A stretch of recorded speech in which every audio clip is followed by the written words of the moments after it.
Alur cerita Tecraule dimulai dari kita yang OTW ke kemah, tapi karena telat kita pun mampir ke toko. Di sini kita pun datang bersama teman kita yaitu Celowe dan tim. Kemudian kita pun menemukan sebuah kunci mobil di lantai. Saat mencari mobilnya, kita pun menemukan sebuah kertas tentang orang kemah yang turu karena diserang oleh sosok gede. Lanjut, kita pun akhirnya menemukan mobilnya dan di dalamnya ada sebuah senter. Saat kembali kita melihat tim yang sedang ngedugoy dan menyuruh kita untuk berbelanja. Kita pun masuk ke toko dan mengambil barang yang bentuknya gak gepeng. Lalu saat ingin membayar, kita pun tertarik dengan sebuah buku yang ada di keranjang. Tapi saat mengambilnya, lampunya turun. Kemudian kita pun disuruh sama kasir untuk menyalakan generator yang ada di belakang. Saat kita berjalan, tim Kang Dugo jadi minyak. Lalu kita pun melanjutkan perjalanan dan melihat ada cakaran gede, generator listrik. Lalu setelah menyalakannya, kita pun melihat sesuatu yang menyala. Lalu terdengar suara Celowe yang teriak. Kita pun kembali dan ada sosok tonjol ngacir. Kita pun masuk ke toko dan melihat sebuah jalan yang terbuka. Di sini kita menemukan sebuah kotak gede yang terkunci. Kita pun menemukan jalan lain dan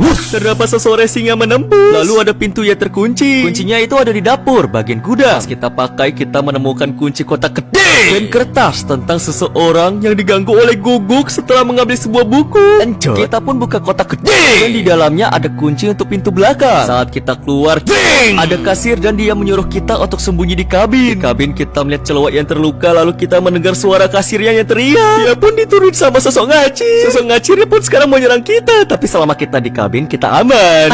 Gak bisa gerak ya. Kucuk. Lalu Celowe bilang kalau di samping sana ada piu-piu. Kita pun mengambilnya dan sekarang hidupku sudah berakhir.